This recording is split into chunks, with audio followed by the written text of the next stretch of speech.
Mudah-mudahan sehat selalu dan siap menghadapi sampai selesai. Amin ya rabbal alamin.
Bismillahirrahmanirrahim. Assalamualaikum warahmatullahi wabarakatuh.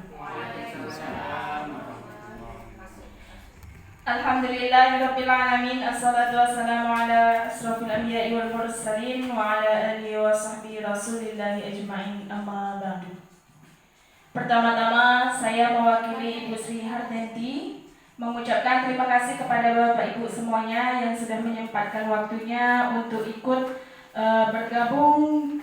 Yang saat ini kita tahu Ibu Sri Hartanti mengikuti pendidikan CGP Angkatan 9. Hari ini akan diadakan diseminasi budaya positif SDN 17 Banten. Kedua kalinya salawat beriring salam marilah kita hadiahkan buat Nabi Muhammad SAW dengan mengucapkan Allahumma sholli ala Sayyidina Muhammad wa ala ali Sayyidina Muhammad. Baik, untuk memulai acara pada pagi hari ini, yang pertama akan ada kata sambutan dari Bapak Kepala SDN 17 Banten. Kepada Bapak kami persilakan.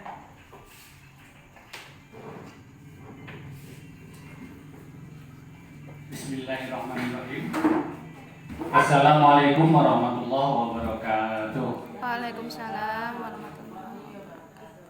Alhamdulillahirabbil alamin. Assalatu wassalamu ala asyrofil anbiya'i wal mursalin wa ala alihi washabihi rasulillah ajmain. Amma ba'du. Terutama dan paling utama mari kita panjatkan puja dan puji kita Allah Subhanahu wa taala, Tuhan yang Maha Kuasa, yang mana pada siang yang penuh berkah ini kita dapat berkumpul dan bertatap muka dalam rangka kegiatan dari pagi tadi sampai saat ini. Ada kegiatan, kita tahu semuanya bahwasanya di antara salah seorang guru kita yaitu Ibu Sri Hartanti sebagai guru penggerak yang akan tampil pada hari ini, dan mudah-mudahan ini kegiatan ini akan dapat berkah dan beri kesehatan. Amin. Ya Rabbal alamin.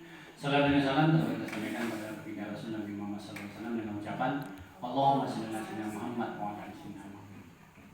Bapak Ibu yang saya hormati, kita tahu bahwasanya kita sangat bersyukur karena di SD 17 Banten ini salah seorang guru dan saya sebagai kepala sekolah sangat berbangga hati bahwasanya di antara guru kita di sini sudah ada calon guru penggerak, bukan calon, sudah lulus dan sudah berjalan. Dan ini dukungan dan motivasi dari kita semua. Kalau hanya Ibu Sri Hartenti saja yang bergerak, kita tidak mendukung dan memotivasi, tentunya gagal. Nah, pada hari ini sesuai dengan judul bahwasanya desinasi ya, budaya positif di sekolah kita di situ Banten yang nanti akan dikupas atau dipaparkan oleh Ibu Sri Hartenti. Ini mudah-mudahan akan selain dipaparkan, tentunya kita sebagai saya kepala sekolah dan Bapak Ibu guru bisa menjalankan, bukan hanya ditampilkan, bukan hanya dikupas tuntas materi dan sebagainya, tapi sesuai dengan anjuran pemerintah yang diterapkan melalui guru penggerak dan sebagainya yang sudah kita tahu melalui KUMER ini, apalagi kurikulum merdeka, kita buat, kita laksanakan, kita praktekkan di sekolah kita ini sesuai dengan ada beberapa hal, ada 5 tadi kalau tidak salah. Itu harus kita harus kita buatlah di sekolah kita ini, walaupun tidak sekaligus secara berangsur-angsur. Artinya kelas 1 dan kelas 4 sebagai percobaan KUMER ya.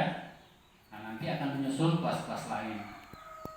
Nah, ini nanti kalau sudah dipaparkan oleh Ibu Sri Hartenti, tentunya nanti Bapak Ibu jangan habis di sini saja.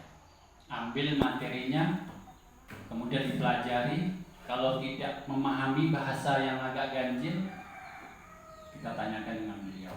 Sehingga di sekolah kita ini, apa yang disampaikan nanti bisa kita terapkan. Walaupun tidak semua, tapi secara berangsur-angsur ada. Ini yang mungkin dapat kami sampaikan, dan motivasi saya sebagai kepala sekolah sangat mendukung kegiatan beliau, Ibu Sri Hartenti, dan mudah-mudahan nanti kita doakan akan menyusul angkatan yang berikutnya untuk guru-guru kita yang dari Institut Jules Banten ini bisa ikut guru penggerak yang selanjutnya. Amin. Ya Rabbal Alamin. Mungkin ini yang dapat kami sampaikan kata pengantar untuk kegiatan Ibu Sri Hartenti. Untuk itu saya akhiri dulu. Assalamualaikum warahmatullahi wabarakatuh. Waalaikumsalam warahmatullahi wabarakatuh.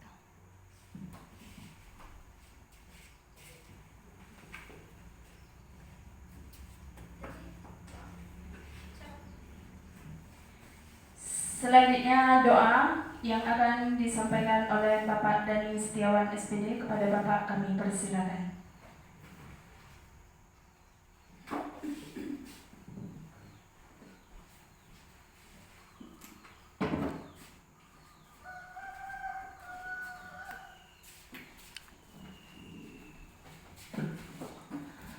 Assalamualaikum warahmatullahi wabarakatuh. Waalaikumsalam warahmatullahi wabarakatuh. A'udzubillahi minasyaitonir rajim. Bismillahirrahmanirrahim. Alhamdulillahi rabbil alamin. Wassalatu wassalamu ala asrafil anbiya'i wal mursalin wa ala alihi wa sahbihi rasulillahi ajma'in. Allahumma shalli wa sallim wa barik ala sayyidina Muhammadin fil awwalin wal akhirin. Wassalli wa sallim wa barik ala sayyidina Muhammadin fil mursalin. Wassalli wa sallim ala sayyidina Muhammadin fil nabiyyin. Wassalli wa sallim ala sayyidina Muhammadin fil malaa'il a'la ila yaumiddin. Allahumma shalli ala sayyidina Muhammadin salatan tunjina biha min jami'il ahwali wal afat wa taqdilana biha jami'al hajat wa tutahhiruna biha min jami'is sayyi'at wa tarfa'una biha innaka 'alal darajat wa tuballighuna biha al-aqsal ghayat min jami'il khairat bil hayati wa ba'dal mamat.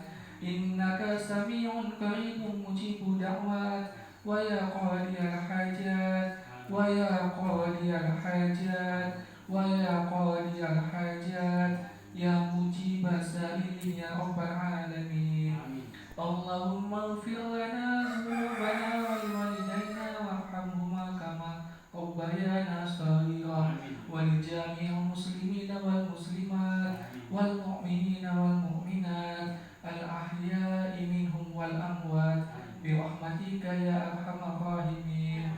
Rabbana faghfir lana dhunubana wa وكفر عنا سيئاتنا وتوفنا مع الأبرار يا عزيز يا غفار يا رب العالمين. اللهم إنا نسألك سلامة في الدين والدنيا والآخرة وعافية في الجسد وزيادة في العلم وبركة في الرزق وتوبة قبل الموت ورحمة عند الموت ومغفرة بعد الموت. اللهم هون علينا في سكرات الموت والنجاة من النار والعفو عند الحساب. ربي اشرح لي صدري ويسر لي أمري واحلل عقدة من لساني يفقهوا قولي. ربي زدني علما وارزقني فهما. ربنا هب لنا من الصالحين ربنا هب لنا من الصالحين ربنا هب لنا من الصالحين. ربنا ظلمنا أنفسنا وإن لم تغفر لنا وترحمنا لنكونن من الخاسرين. ربنا ظلمنا أنفسنا وإن لم تغفر لنا وترحمنا لنكونن من الخاسرين. ربنا آتنا في الدنيا حسنة وفي الآخرة حسنة وقنا عذاب النار. ربنا تقبل منا دعاءنا إنك أنت السميع العليم وتب علينا يا مولانا إنك أنت التواب الرحيم. آمين آمين ثم آمين. دعواهم فيها سبحانك اللهم وتحياتهم فيها سلام وآخر دعواهم أن الحمد لله رب العالمين. Taqabbalallahu minkum minna wa minkum taqabbal ya karim. Assalamualaikum warahmatullahi wabarakatuh.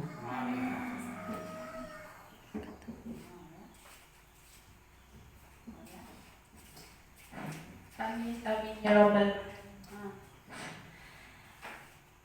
Bapak Ibu yang kami hormati, selanjutnya kita masuki acara inti, yaitu diseminasi budaya positif SDN 17 Banten dengan narasumber Ibu Sri Hartenti, SPD. Kepadanya dipersilakan. Assalamualaikum warahmatullahi wabarakatuh. Waalaikumsalam warahmatullahi wabarakatuh. Sebelumnya saya mengucapkan ribuan terima kasih yang tak terhingga kepada Bapak Kepala Sekolah SDN 17 Banten yang sudi menghadiri kegiatan saya, yaitu diseminasi budaya positif, dan kepada Bapak Ibu Majelis Guru yang saya banggakan, terima kasih atas kehadirannya dan telah sudi mengikuti kegiatan saya yang hari ini bukan hanya sebagai bukti aksi nyata saya di Guru Penggerak, tetapi hari ini juga saya ingin berbagi pengalaman, berbagi pengetahuan selama lebih kurang saya menjalani pendidikan Guru Penggerak selama hampir 2 bulan, tak terasa ya Bu, insya Allah 7 bulan lagi. Mudah-mudahan sehat selalu dan siap menghadapi sampai selesai. Amin ya rabbal alamin. Pertama-tama marilah kita ucapkan sholawat beriringi salam. Kita ucapkan kepada Allah Subhanahu wa taala yang telah memberikan kita kesehatan sehingga kita bisa hadir di sekolah dan sehat kita dalam mengikuti kegiatan hari ini. Kedua kalinya sholawat beriringi salam marilah kita hadiahkan buat junjungan alam Nabi Muhammad SAW dengan ucapan Allahumma sholli ala Sayyidina Muhammad wa ala ali Sayyidina Muhammad. Bapak Ibu yang saya hormati, di sini saya tidak menggurui sama sekali. Saya cuma ingin berbagi pengalaman dan mudah-mudahan ada yang menyusul di belakang saya nanti menjadi guru penggerak. Semangat untuk kita semua. Bu Hermita sudah selesai daftar ya, mudah-mudahan lulus. Amin. Baiklah Bapak Ibu, saya akan langsung saja untuk mendiseminasikan budaya positif. Apa itu budaya positif? Nah, pertama saya ingin bertanya dulu, apa itu budaya sekolah? Nah, budaya, menurut Bapak Ibu apa ya itu budaya? Kita sering mendengarkan, tapi apa itu budaya? Apa Bu Ita? Kira-kira? Kalau menurut saya itu lebih ke arah kebiasaan. Kebiasaan. Ya. Ada lagi Pak? Pak Dani, ada kebudayaan itu menurut Pak Dani apa ya? Saya setuju dengan itu tadi, kebiasaan yang selalu kita lakukan. Yang selalu kita lakukan. Oke, budaya sekolah. Nah, apa itu budaya sekolah? Menurut kita sama Pak Dani tadi sesuatu kebiasaan yang sering kita lakukan. Mengapa budaya sekolah itu penting? Oke. Nah, kita masuk slide. Oke. Budaya positif itu yaitu nilai-nilai, keyakinan-keyakinan dan kebiasaan yang ada di sekolah kita yang berpihak pada murid, sehingga murid dapat berkembang menjadi pribadi yang kritis, penuh rasa hormat dan tanggung jawab. Oke, selanjutnya, nah ini adalah contoh-contoh budaya positif yang sudah ada di sekolah kita. Banyak lagi sebetulnya Bu yang sudah kita lakukan di sekolah kita. Mulai dari upacara bendera, yaitu kegiatan mendisiplinkan siswa juga, kemudian ada gotong royong, senam sehat, kemudian bersalam-salaman, salam, kemudian 5S, kemudian pembelajaran yang interaktif yang sudah kita lakukan di sekolah. Itu adalah contoh budaya-budaya positif yang sudah kita terapkan, dan banyak-banyak hal lain lagi yang sudah kita lakukan. Kemudian hari ini saya akan mengupas tentang pengetahuan yang sudah saya dapatkan, yaitu yang pertama adalah perubahan paradigma belajar atau teori kontrol. Kemudian ada disiplin positif dan nilai kebajikan universal. Selanjutnya ada 3 motivasi perilaku manusia. Selanjutnya ada keyakinan kelas. Kemudian kebutuhan dasar manusia. 5 posisi kontrol restitusi, dan yang terakhir adalah segitiga restitusi. Ini yang sudah saya pelajari selama 2 bulan. Satu modul ada 4 submodul. Ada modul 1.1 sampai dengan modul 1.4. Yang terakhir adalah tentang segitiga restitusi. Oke, Bapak Ibu. Nah, di sini ada permainan sedikit. Siapa yang bersedia ya? Wita sama Bu Yana boleh enggak? Oke. Minta tolong ya. Di sini ini adalah suatu ilustrasi yang menggambarkan bahwa genggaman tangan ini mempunyai filosofi tersendiri. Nah, Ibu Ita berperan sebagai A dan Bu Yana sebagai B-nya. Si A mempertahankan barang yang ada dalam genggaman tangannya sekuat dan semampunya, karena di dalam genggaman tangan itu ada harta yang paling berharga dalam kehidupan Bu Ita. Dan Bu Yana silakan meminta kepada Bu Ita dengan apapun caranya. Boleh merayu, boleh nak nyogok pakai duit, boleh nak marah-marah, terserah Bu Yana. Sampai Bu Ita bisa memberikan ini, dan Bu Ita sekuat tenaga harus mempertahankan. Boleh ke depan? Oh ya, biar ini ke depan lah ya. Boleh motivasi. Iya, betul. Ini dia. Harus sekuat tenaga lah Ibu Ita menjaganya, dan Bu Yana merayu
berbagi lah itu ya, itu harus tetap dipertahankan. Walaupun ditendang, itu Harus dibayar juga. Oke, terima kasih Pak Dadis Umar. Jadi begini, filosofinya tadi sudah kita dengarkan. Ya, kita itu tidak bisa memandu atau mengontrol orang lain, ya kan? Bu Yana tidak bisa harus memaksa Bu Ita kecuali dengan izin Bu Ita sendiri. Tadi dengan duit 1 M Ibu Ita memberikan sesuatu yang berharga kepada Ibu Yana. Tapi kan dengan proses yang lama, ya kan? Tidak harus serta-merta begitu diminta langsung diberikan. Itulah dari filosofi genggaman tangan itu, bahwa kita mempunyai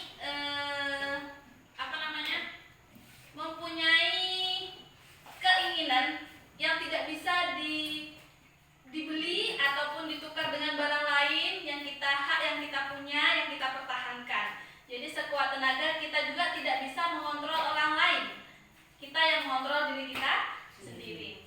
Oke, baik Bu, terima kasih. Selanjutnya ada ilusi. Nah, yang pertama tentang kontrol, sistem kontrol pada diri kita. Yang pertama, orang dewasa memiliki hak untuk memaksa. Selama ini inilah yang kita tahu, bahwa mentang-mentang kita sebagai guru, kita yang lebih dewasa dan lebih tua, kita bisa memaksa anak murid kita harus berbuat A, harus berbuat B, harus berbuat C. Ini yang pertama ada dalam benak kita selama ini. Yang kedua, kritik dan membuat orang merasa bersalah dapat menguatkan karakter. Menurut kita, setelah kita mengkritik orang lain atau mengkritik anak didik kita, si A, kamu ini kok begini. Namun menurut kita itu kan membangkitkan dia biar dia disiplin atau biar dia bertanggung jawab. Ternyata tidak. Ternyata apa yang kita lakukan, kita mengkritik, itu malah justru bukan membangkitkan disiplin dia, justru kurang tepat ketika kita langsung mengkritik si anak tersebut. Selanjutnya, guru mengontrol murid. Nah, selama ini kita yang mengontrol siswa, kan? Termasuk saya sendiri mungkin masih sistem mengontrol murid. Kita yang mengontrol murid. Yang terakhir, penguatan positif, efektif, dan bermanfaat. Nah, ini yang harusnya kita lakukan dengan penguatan yang positif, efektif, dan bermanfaat. Nah, yang pertama materi kita tadi tentang perubahan paradigma teori kontrol. Ada pendapat para ahli tentang stimulus respon dan perbedaan dengan teori kontrol. Nah, inilah yang perubahan yang kita harus mulai sejak dari sekarang tentang perubahan paradigma ini. Menurut stimulus respon, bahwa realitas atau kebutuhan kita itu sama. Tetapi sebenarnya menurut teori kontrol, realitas kebutuhan kita berbeda. Setiap anak mempunyai kebutuhannya sendiri. Tidak bisa disamakan dengan semua. Kemudian, semua orang melihat hal yang sama. Ternyata, setiap orang itu memiliki gambaran yang berbeda. Begitu juga, kita mencoba mengubah orang agar berpandangan sama dengan kita. Misalnya, murid. Kita mau murid sama pandangannya dengan kita. Bahwa kita mengatakan bahwa hari ini kita harus memakai seragam lengkap. Itu menurut pandangan kita. Tetapi, menurut teori kontrol, kita berusaha memahami pandangan orang lain. Mungkin ketika dia tidak berpakaian seragam, dia mempunyai alasan tersendiri.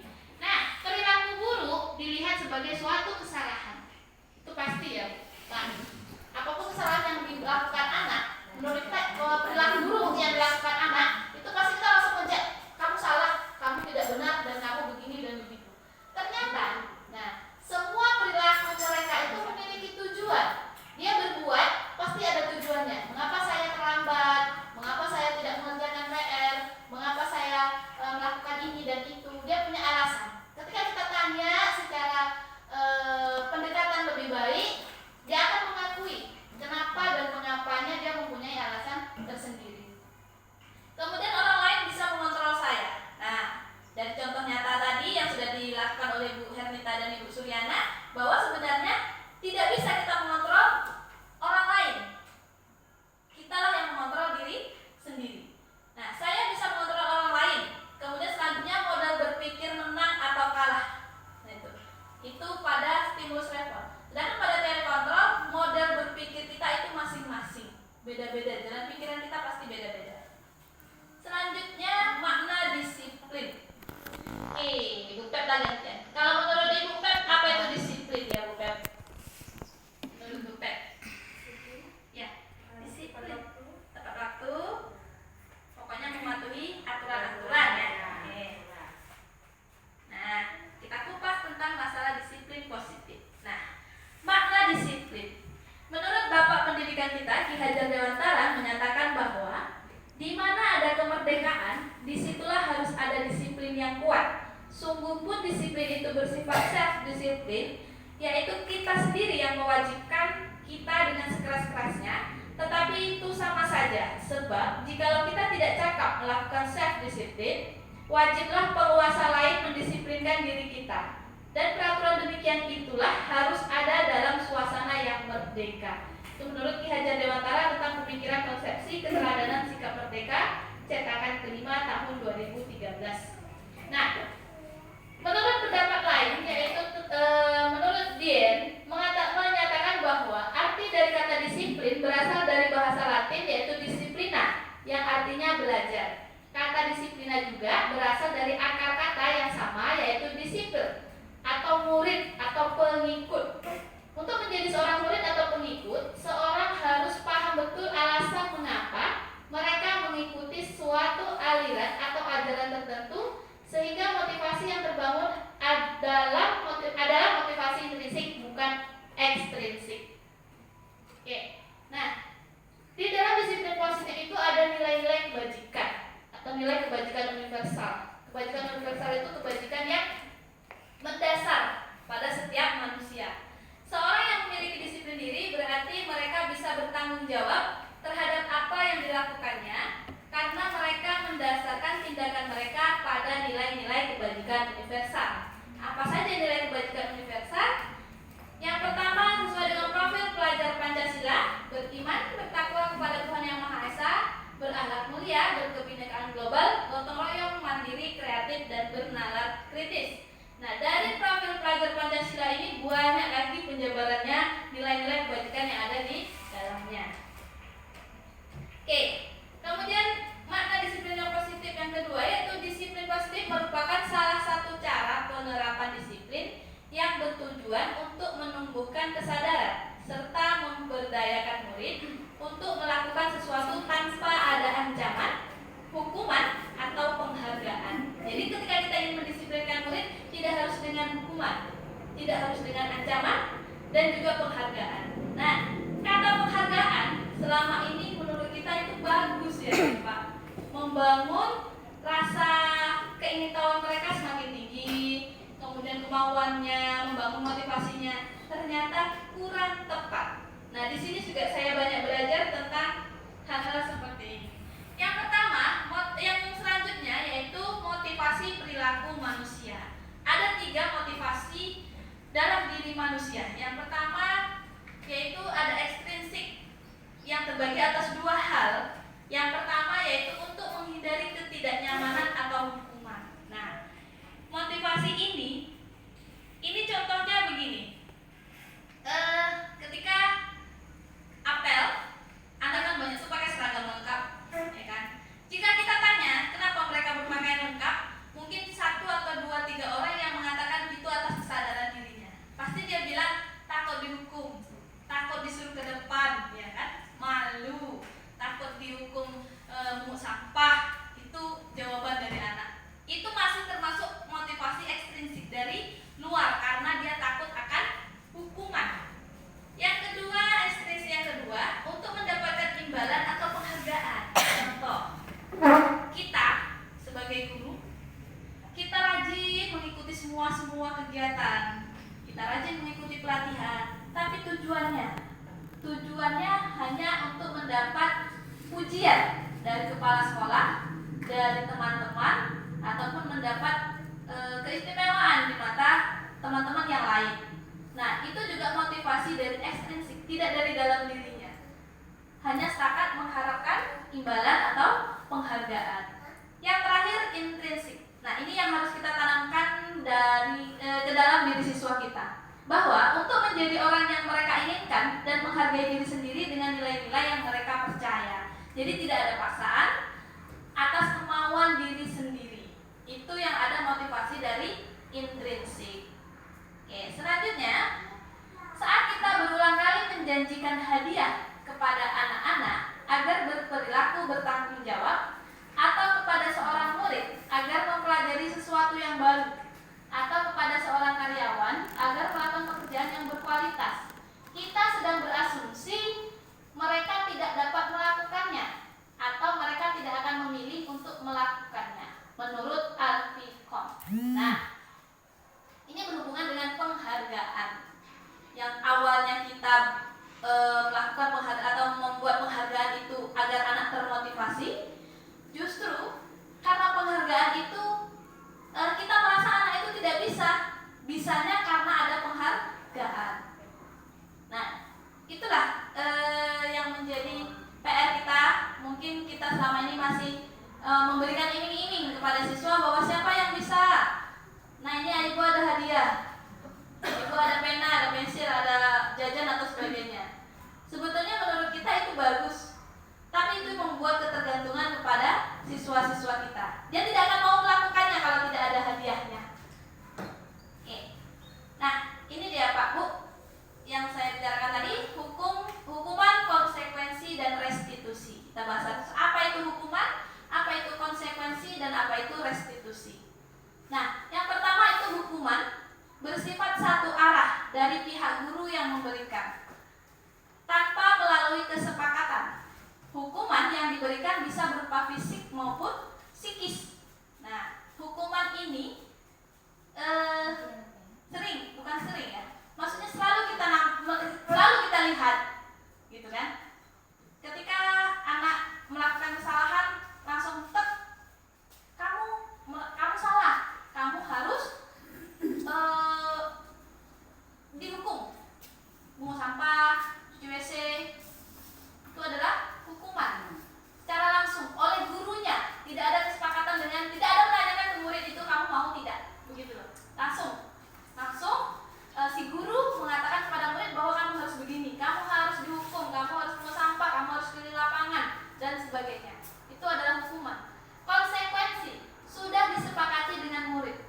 Murid tahu bahwa ketika dia terlambat datang ke sekolah, sebelumnya sudah kita membuat kesepakatan bahwa yang terlambat harus mengikuti jam atau menggantikannya jam istirahatnya untuk belajar. Itu konsekuensi. Nyambung masih. Kalau dia terlambat agama misalnya, dia harus memenuhi jam keterlambatannya 15 menit. Sebelum 15 menit mungkin Pak Dani membaca surah pendek. Nah, dia akan diberikan konsekuensi membaca surah pendek untuk menggantikan keterlambatannya. Itu adalah konsekuensi atau masih nyambung dengan kesalahan yang dia lakukan. Kemudian restitusi. Restitusi itu bukan untuk menebus kesalahan, namun untuk belajar dari kesalahan, memperbaiki hubungan. Tawaran bukan paksaan, berarti kita menawarkan kepada murid apa maunya. Kemudian menuntun untuk melihat ke dalam diri, fokus pada solusi. Selanjutnya mengembalikan murid yang berbuat salah pada kelompoknya, jadi tidak diasingkan. Setelah dia mengakui kesalahannya, kita kembalikan ke teman-temannya, biar dia berkumpul lagi dengan teman-temannya, tidak mengasingkannya. Oke, di sini juga ada identitas gagal dan identitas sukses. Hukuman tadi adalah sesuatu yang gagal, identitas gagal.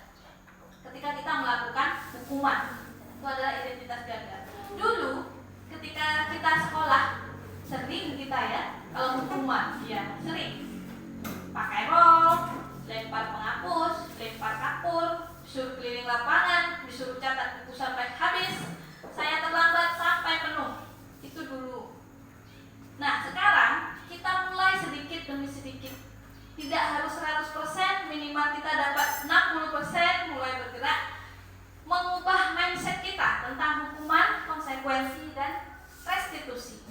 Nah, kalau yang konsekuensi itu sudah mulai kuning, aba-aba. Kalau lampu jalan kuning, sudah hati-hati, pelan-pelan, hati-hati. Oke. Nah, konsekuensi itu sudah mulai membaik. Karena apa? Karena pada konsekuensi kita tidak langsung menghukum, tapi kita menanyakan terlebih dahulu.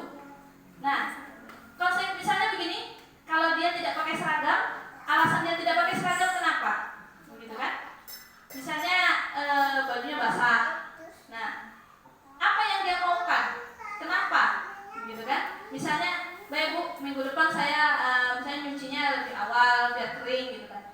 Kita tanya apakah kamu bisa melakukannya begitu. Dengan apa yang dia buat, yang dia katakan, apakah dia bisa melakukannya. Itu konsekuensi. Kemudian restitusi naik lagi satu tingkat. Kalau restitusi itu memang betul-betul kita bimbing dari ekspresi kita saja, tidak ada menunjukkan kita ini emosi. Emosinya tahan aja di dalam. Nanti keluarkannya di rumah, di jalan. Tapi hati-hati ya Pak Dani kalau keluarkan emosi di dalam. Jauh dari dalam. Oke, restitusi itu tidak ada ekspresi kita marah sama sekali. Kita rangkul, kita tanya kenapa dan mengapa. Kemudian di restitusi juga nanti ada tahapan-tahapannya untuk melakukan kegiatan itu. Di sini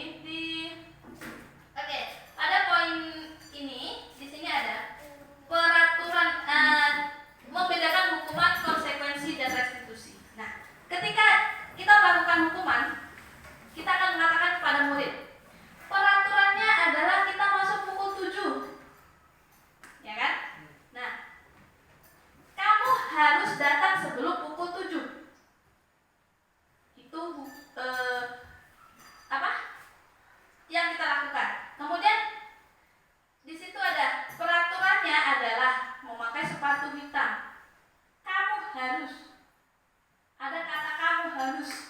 Berarti kita kan menekan. Anak harus ikut apa yang kita katakan, apa yang kita bicarakan. Nah, sedangkan pada konsekuensi kita tanya dulu, apa peraturan sekolah kita nak? Saya boleh naik lagi satu level. Suaranya diturunkan selevel. Oke. Nah, mampukah kamu melakukannya? Misalnya, peraturan kita memakai seragam hari Senin lengkap. Kita tanya, apakah kamu mampu melakukannya untuk berpakaian seragam? Mungkin ada yang menjawab mampu, ada yang menjawab tidak. Kalau tidak, kenapa? Tanyakan alasannya. Itu sudah masuk ke konsekuensi.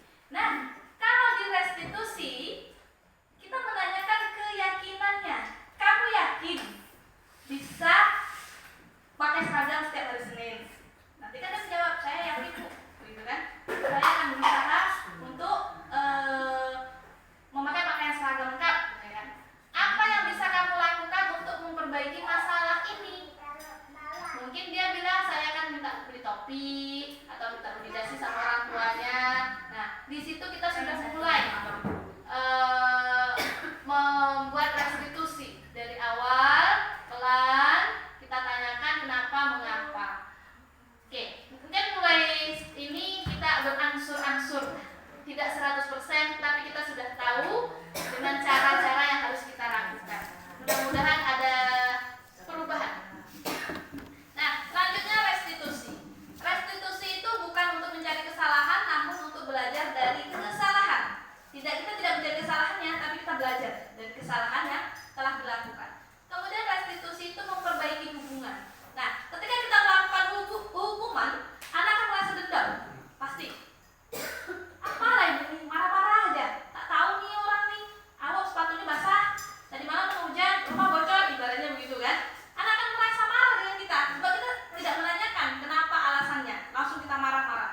Nah, itu ketika kita melakukan restitusi, kita akan memperbaiki hubungan. Anak tidak akan merasa tertekan, anak akan merasa enjoy menceritakan kesalahannya, kemudian dia akan mencari solusinya sendiri, jadi dia merasa happy dan kita juga tidak merasa harus tertekan, kan? Selanjutnya restitusi tawaran, bukan paksaan. Jadi kita yang menawarkan solusinya, menawarkan kepada anak itu apa maunya, bagaimana caranya untuk dia memperbaikinya sendiri. Nah, restitusi menuntun untuk melihat ke dalam dirinya. Selanjutnya, restitusi fokus pada solusi. Jadi tidak memaksa tadi, dia akan mencari solusinya sendiri. Kalau dia mencari solusinya sendiri, insya Allah dia akan mentaatinya sendiri, karena dia merasa dia yang butuh, gitu kan? Saya harus begini dan begini. Restitusi mencari kebutuhan dasar yang mendasari tindakan. Selanjutnya, restitusi adalah cara yang paling baik dalam menyelesaikan berbagai masalah. Restitusi fokus pada karakter, bukan tindakan. Restitusi itu menguatkan di sini, menguatkan karakternya. Setiap anak itu berbeda-beda, jadi kita harus menguatkan dia. Mungkin memang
mempunyai dampak negatif kalau dilakukan secara terus-menerus. Nah, penghargaan itu tidak efektif karena anak hanya berharap akan dapat penghargaan saja. Tidak ada motivasi dari dalam, tidak ada motivasi intrinsik. Dia setiap hari mengharapkan penghargaan. Penghargaan itu mengurangi ketepatan. Kemudian penghargaan itu mematikan kreativitas. Tidak kreatif dia jadinya. Tidak mau berkembang. Kemudian penghargaan merusak hubungan. Kenapa bisa merusak hubungan? Apa kira-kira mengapa penghargaan itu bisa merusak hubungan? Hubungan ini bisa antar teman, boleh. Ya. Mungkin yang satu dapat penghargaan, Ah. yang tidak, nanti yang lain merasa iri. Iri, Soalnya ada iya. penghargaan. Iya, mantap kita. Karena penghargaan itu kenapa bisa merusak hubungan? Karena itu. Karena iri. Iri. Temanku dapat hadiah, kenapa aku tidak? Menurut kita itu sebetulnya menjadi motivasi kan? Ternyata tidak. Itu malah merusak hubungan mereka. Karena si A mendapat hadiah, si B tidak, itu malah merusak hubungan mereka. Kemudian penghargaan menurunkan kualitas. Dia tidak berkualitas jadinya. Karena kerjanya itu kan karena penghargaan. Dia tidak dengan dirinya. Penghargaan itu menghukum. Malahan. Penghargaan itu menghukum malahan. Oke, nah, pengaruh jangka panjang dan jangka pendek penghargaan. Penghargaan itu efektif jika kita menginginkan seseorang melakukan sesuatu yang kita inginkan dalam jangka waktu pendek saja. Misalnya hari ini saja. Pak Dani memberikan penghargaan siapa yang bisa menghafal surah pendek. Tapi hari ini saja, tidak besok, besok dan besoknya lagi. Cukup hari ini saja, dalam jangka waktu yang pendek saja, boleh. Tapi tidak boleh dilakukan dalam jangka waktu yang panjang. Jika kita menggunakan penghargaan lagi, dan lagi, maka orang tersebut akan tergantung pada penghargaan yang diberikan, serta kehilangan motivasi dari dalam. Ketika dia tidak mendapatkan penghargaan, dia akan langsung down. Dia tak mau lagi, tidak semangat, malas lah. Hari ini aku tak dapat hadiah. Biarlah, besok malas lah. Nah, begitulah, dia akan menurunkan motivasinya dari dalam diri. Karena biasa dia mendapatkan penghargaan, dapatkan hadiah. Pas hari ini dia tidak mendapatkan, dia langsung down. Malas, besok lagi dan malas. Itulah mengapa penghargaan itu tidak efektif.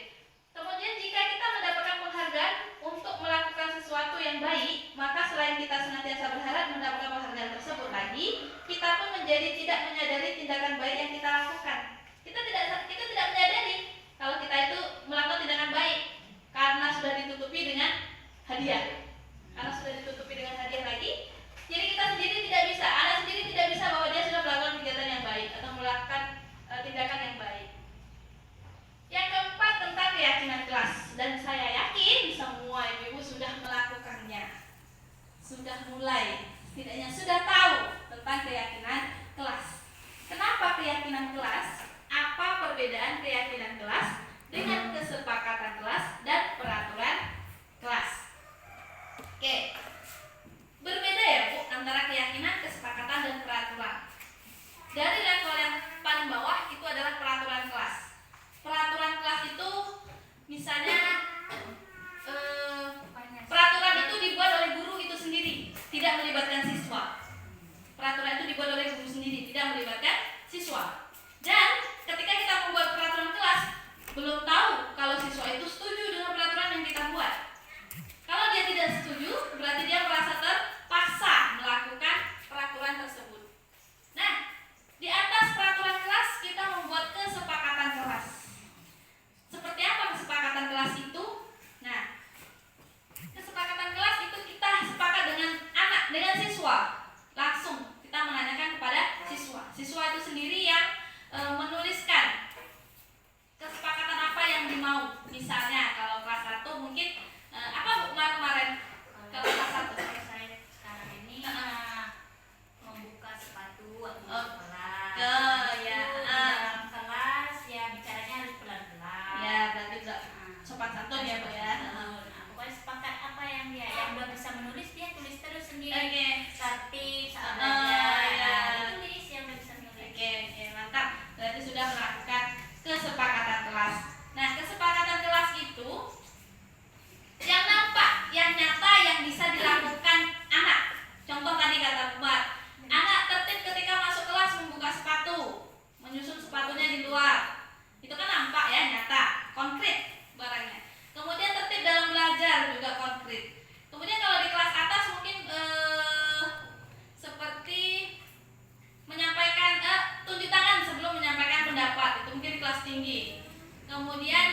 menghargai temannya saat berbicara.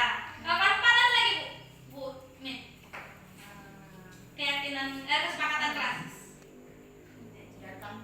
Datang tepat waktu. Oke.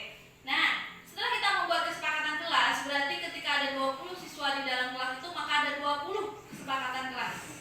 Nah, ada 20 kesepakatan kelas itu kita cari keyakinannya. Keyakinan kelas di sini, contohnya tadi datang tepat waktu. Maka nilai apa yang kita terapkan? Nilai kebajikan apa? Yang pertama adalah disiplin. Nah, itulah nilai keyakinan kelas. Kemudian tunjuk tangan ketika berbicara, itu berarti menghargai keyakinan, nilai keyakinannya ya. Berarti nilai keyakinan yang ada di kelas 4 misalnya disiplin, tanggung jawab, menghargai. Itu tidak nampak tapi harus dilakukan karena yang kesepakatan kelas tadi. Oke, itulah perbedaan antara peraturan, kesepakatan dan keyakinan kelas. Oke, selanjutnya keyakinan kelas. Kesepakatan kelas lebih rinci dan detail. Kesepakatan kelas konkret, nampak, dan lebih mirip pada peraturan. Keyakinan kelas bersifat lebih abstrak, itu untuk keyakinan ya. Berisi lebih abstrak, berisi nilai-nilai kebajikan yang diyakini secara universal. Nilai-nilai kebajikan universal yang disepakati secara tersirat dan tersurat, lepas dari latar belakang, suku, bahasa, dan agama. Berarti itu berlaku untuk semua warga yang ada di kelas kita. Selanjutnya perbedaan antara kesepakatan kelas dan keyakinan kelas. Kalau kesepakatan kelas contohnya datang dan pulang tepat waktu, maka keyakinan kelas yang ada di situ adalah tentang disiplin. Memakai seragam sesuai jadwal, maka keyakinan kelasnya adalah bertanggung jawab. Meminta izin jika akan keluar kelas, itu ya keyakinannya menghormati dan menghargai orang lain, dan seterusnya. Nah, ini ada roda peraturan kelas. Kita mulai dari yang paling kecil, yaitu peraturan kelas yang ada di kelas kita. Nah, peraturan kelas itu akan menjadi sebuah keyakinan kelas. Berarti kalau kita ada 6 kelas, maka ada 6 keyakinan yang ada di sekolah kita. Nah, keyakinan kelas itu akan berubah menjadi lingkungan yang positif. Karena setiap kelas kita bertanggung jawab di kelasnya kita masing-masing, maka dia akan mencerminkannya itu juga di luar kelasnya. Menjadi lingkungan positif yang akan membawanya menjadi budaya positif yang ada di SDN 17 Banten. Mudah-mudahan dengan dari yang kecil, dari peraturan kelas tadi akan mewujudkan sekolah kita seperti yang ada di keyakinan kita kelas kita masing-masing, sesuai dengan visi misi sekolah kita juga. Nah, ini ada contoh ketika saya melakukan keyakinan kelas, membuat keyakinan kelas. Oke. Ini yang nyuting anak-anak, jadi goyang-goyang. Oke, Bu, silakan lihat.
kemampuan, kemudian ada kebebasan dan kesenangan. Jadi Bapak Ibu, ketika murid melakukan sesuatu hal, melakukan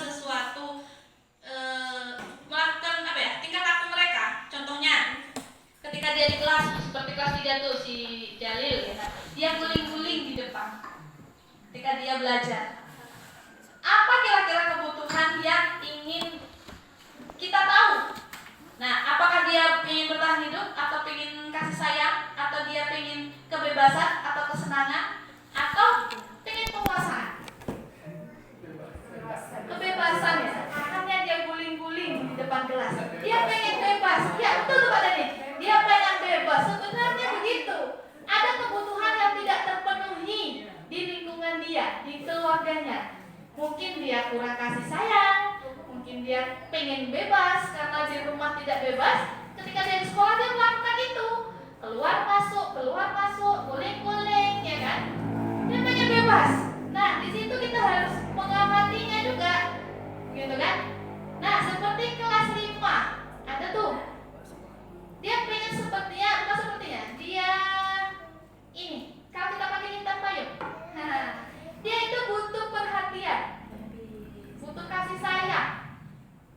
Begitulah dia, setiap hari harus kita perhatikan. Berarti dia memang butuh kasih sayang. Nah, kita juga setiap manusia punya kebutuhan kita masing-masing. Kalau bertahan hidup seperti kesehatan, rumah dan makan, itu kebutuhan hidup.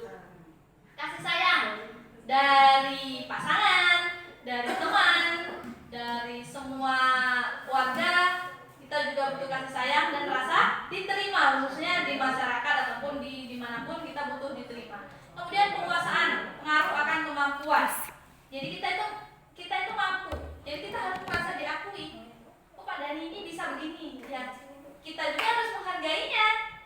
Gitu kan? Pak Dani juga butuh pengakuan. Gitu. Dia butuh. Itu adalah kebutuhan dasarnya. Gitu.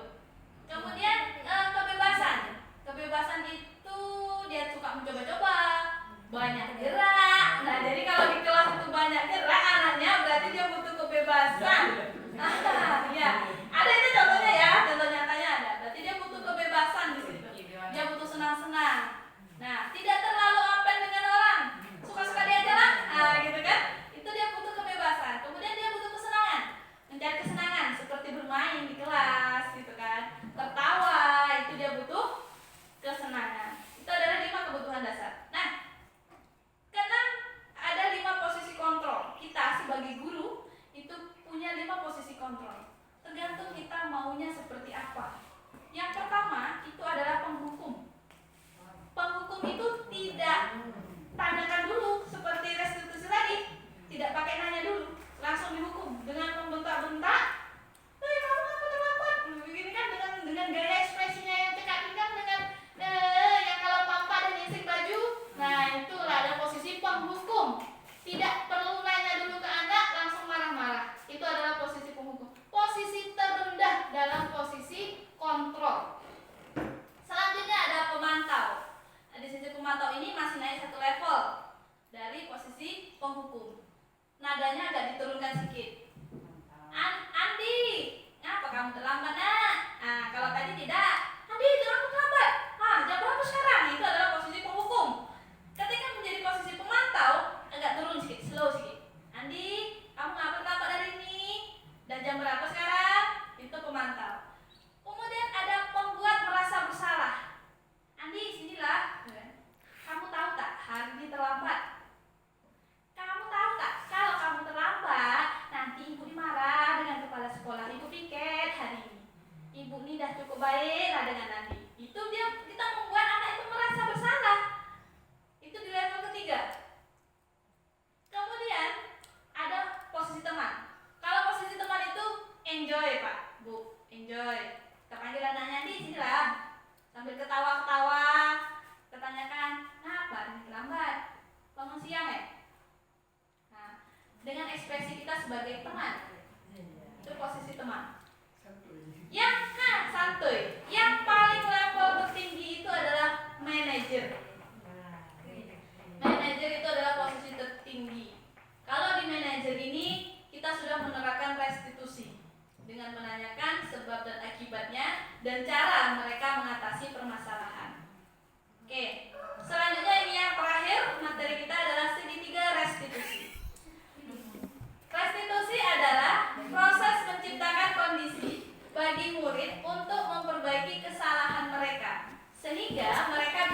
daripada kelompok mereka dengan karakter yang lebih kuat. Itu menurut Gosen tahun 2004. Nah, segitiga restitusi itu ada 3 tahapan.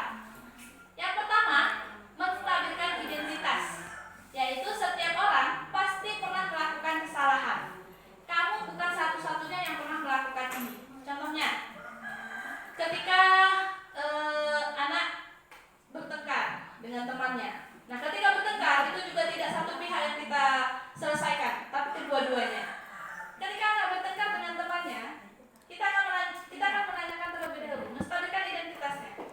Nah, misalnya seperti ini, kita boleh mengatakan, kamu bukan satu-satunya yang pernah melakukan kesalahan ini, nak. Mungkin teman-teman kamu yang lain juga pernah melakukannya, gitu kan? Ibu dulu sekolah juga, bapak dulu sekolah juga pernah bertengkar sama teman. Itu adalah contoh kalimat untuk menstabilkan identitas. Jadi anak merasa rileks, merasa tenang, tidak emosi lagi. Kita harus bisa mendinginkan dia, mengontrol emosinya. Jadi kita dengan tanya, kita pancing-pancing dulu. Bapak dulu lebih jahat lagi, nak, kata Pak Dani. Bapak dulu pun pernah macam tuh, pernah berkelahi, ya? Tak salah kalau kita berkelahi, tapi ada kalimat di belakangnya. Nah, yang kedua validasi tindakan yang salah. Kenapa dia melakukan kesalahan itu? Nah, adakah cara yang lebih efektif untuk mendapatkan apa yang kamu butuhkan? Misalnya anak lain yang seringnya itu kalau kelas bawah pensil dipinjam temannya, ya Bu. Nanti dia bertengkar sama temannya. Nah, kita akan validasi dulu tindakan yang salah. Kenapa kamu mengambil pensil temannya, begitu kan? Nah, apa yang kamu butuhkan sebetulnya? Misalnya si Adil, apa yang kamu butuhkan, Adil? Saya butuh pensil, Bu, begini-begini. Bagaimana caranya kamu bisa mendapatkan pensil itu tanpa harus mengambil punya temannya? Setelah itu ke tahap yang ketiga, menanyakan keyakinan. Mungkin di kelas Ibu, kelas 1 mungkin sudah ada keyakinan bahwa tidak boleh mengambil barang orang lain atau menghargai barang punya orang lain, gitu kan? Kita kembalikan kepada keyakinan kelas tadi yang sudah kita sepakati. Nah, di situ anak akan merasa, kita akan tanyakan keyakinan kelas apa yang sudah kita sepakati. Nah, kamu ingin menjadi orang yang seperti apa sebenarnya, gitu kan? Dengan ekspresi, dengan intonasi kita yang bersahabat dengan siswa. Oke, baiklah. Yang ini tentang kata-kata pada tahapan menstabilkan identitas. Yang pertama, ketika kita menstabilkan identitas, kalimat apa yang bisa kita ucapkan? Yang pertama, berbuat salah itu tidak apa-apa, gitu. Tidak ada manusia yang sempurna. Itu menstabilkan identitas. Saya juga pernah melakukan kesalahan seperti itu. Dan Bapak Ibu tidak tertarik mencari siapa yang salah, tapi Bapak Ibu ingin mencari solusi dari permasalahan ini. Itu adalah menstabilkan identitas. Kemudian validasi tindakan salah. Padahal kamu bisa melakukan yang lebih buruk dari ini, ya. Nah, kamu pasti punya alasan mengapa melakukan hal itu. Nah, kamu patut bangga pada dirimu sendiri karena kamu telah melindungi sesuatu yang penting buatmu. Contohnya tadi ketika pensilnya diambil temannya, dia tetap mempertahankan barangnya yang jelas, kan? Makanya sampai dia berkelahi. Iya, kita melakukan apa validasi tindakan si B tadi. Benar, dia melakukan itu. Dia mempertahankan barang miliknya. Kemudian menanyakan keyakinan. Apa yang kita percaya sebagai kelas atau keluarga? Kita kembalikan ke keyakinan kelas kita. Apa nilai-nilai umum yang kita telah sepakati di kelas? Apa bayangan kita tentang kelas yang ideal dan sebagainya? Oke, baik Bapak Ibu, ini contoh restitusi yang sudah saya lakukan kemarin dengan siswa saya. Kita lihat sebentar. Beda suaranya.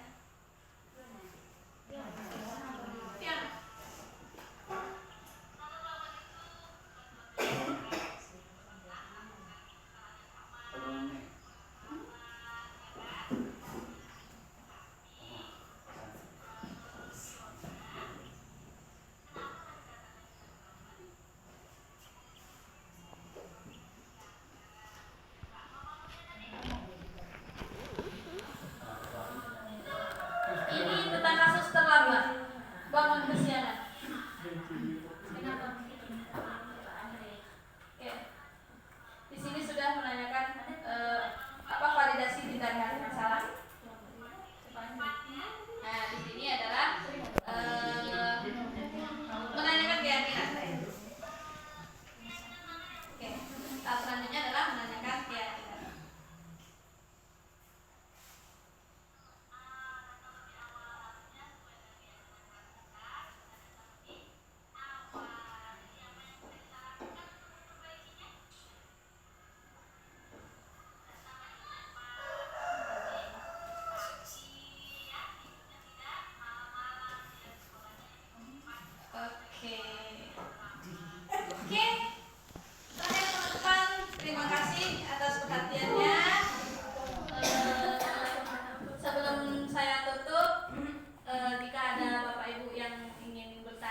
Ibu yang ingin bertanya dipersilakan. Assalamualaikum warahmatullahi wabarakatuh. Waalaikumsalam warahmatullahi wabarakatuh. Baik, nama saya Mardiati. Saya ingin bertanya, bukan bertanya sih, cuma ingin menyampaikan aja, dan mungkin ada yang saran yang lebih baik lagi nanti ke depannya. Ini tadi saya dengarkan dari hasil yang Ibu sudah sampaikan bahwa hadiah itu dianggap sebagai hukuman lah ya intinya. Jadi bagaimana nanti ini kalau kita juara kelas gitu ada hadiah, apakah itu termasuk hukuman juga gitu? Itu aja. Terima kasih Ibu. Baiklah, tentang juara kelas tadi ya Bu. Itu bukan hukuman, itu apresiasi kita terhadap prestasi. Karena itu tidak dilakukan setiap hari, kita lakukannya setiap semester minimal ya kan. Setiap semester kita lakukan untuk memberikan apresiasi. Itu tanda apa? Itu bukan tanda penghargaan yang setiap hari yang kita lakukan, tapi itu apresiasi berupa hadiah yang kita lakukan kepada siswa kita yang sudah berprestasi atas jerih payahnya. Bagaimana Ibu? Ada yang lain? Ya, saya ini mengenai keyakinan kelas. Di sini bukan pertanyaan lebih ke apa ya? Caranya, karena saya belum pernah melakukan itu. Ya, Prosesnya itu bisa dijelaskan lagi sedikit. Oke. Baik Ibu, terima kasih atas pertanyaan, dua pertanyaan tadi ya. Solusi lah ya tentang keyakinan kelas. Bagaimana cara kita memulai untuk melakukan keyakinan kelas?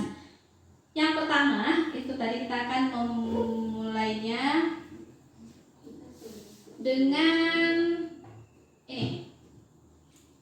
Kita terangkan dulu kepada siswa apa itu keyakinan kelas, kesepakatan kelas itu seperti apa, kemudian keyakinan kelas itu seperti apa. Kesepakatan itu kan antara kita dan siswa. Kelas seperti apa yang kita maukan? Selama kita di dalam kelas itu, apa yang kita inginkan? Mungkin murid akan menginginkan ketenangan ketika dia belajar.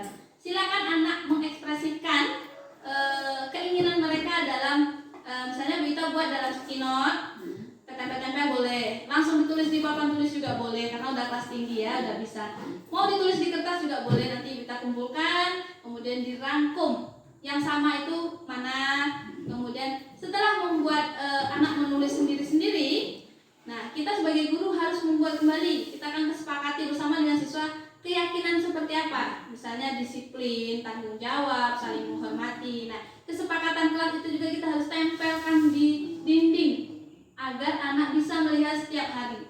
Nah, dari 28 orang, ambil beberapa saja yang paling penting, karena anak tidak akan mengingat semua 20.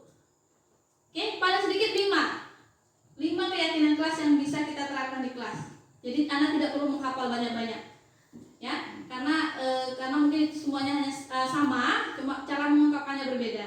Jadi setelah kita membuat rangkum, bikin tidak usah banyak-banyak, 5 saja atau 7, biar anak mudah mengingat keyakinan yang ada di kelasnya.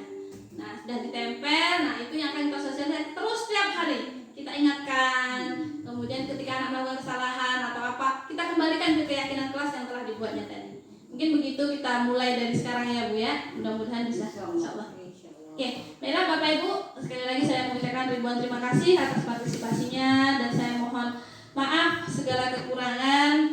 Di sini saya tidak menggurui, sekali lagi saya ingin berbagi atas pengetahuan yang sudah saya dapatkan selama 2 bulan di Guru Penggerak. Mudah-mudahan lancar sampai bulan April, insya Allah tidak ada halangan, senantiasa sehat, amin ya rabbal alamin. Dan begitu juga untuk Bapak Ibu semua, saya doakan murah rezeki, sehat selalu, sehingga kita bisa berkumpul selalu di keluarga besar SDN 17 Bantan. Dan semoga apa yang telah kita bincang-bincang hari ini menjadi awal yang baik untuk budaya positif yang ada di SDN 17 Bantan, dan yang sudah ada kita pertahankan selalu.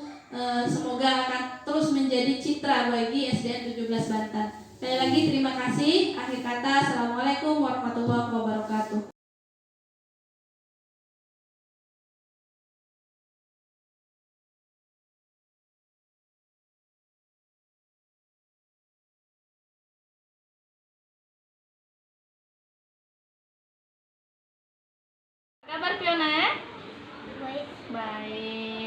Tahu Fiona kenapa gue panggil ke sini? Karena datang terlambat. Karena datang terlambat. Datang terlambat itu bukan sesuatu yang salah. Ibu dulu juga pernah melakukan kesalahan yang sama, datang sekolah terlambat, ya kan? Nah, tapi menurut Fiona, kenapa tadi datangnya bisa terlambat? Bangunnya kesiangan. Bangunnya kesiangan. Jam berapa bangunnya tadi? Jam 7. Jadi dari rumah ke sini jauh? Jam. Jauh.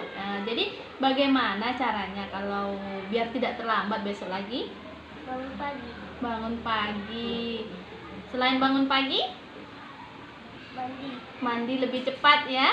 Mandi lebih cepat agar tidak terlambat ke sekolah. Nah, menurut Fiona, keyakinan mana yang sudah Fiona langgar hari ini? Datang lebih awal. Datang lebih awal, harusnya sesuai dengan keyakinan kelas kita datang lebih awal. Jadi apa yang bisa kita lakukan untuk memperbaikinya? Datang lebih cepat, bangun lebih pagi ya, tidurnya tidak malam-malam biar sekolahnya lebih cepat sampai ke sekolah biar tidak terlambat ya. Fiona besok mau terlambat lagi? Enggak, sudah bisa ini ya, mencari solusi sendiri, harus datang lebih pagi, tidurnya lebih cepat, kemudian sampai di sekolahnya lebih cepat biar tidak terlambat lagi. Oke, terima kasih ya sudah datang ke sini. Oke, silakan kembali ke kelas.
Tidak boleh.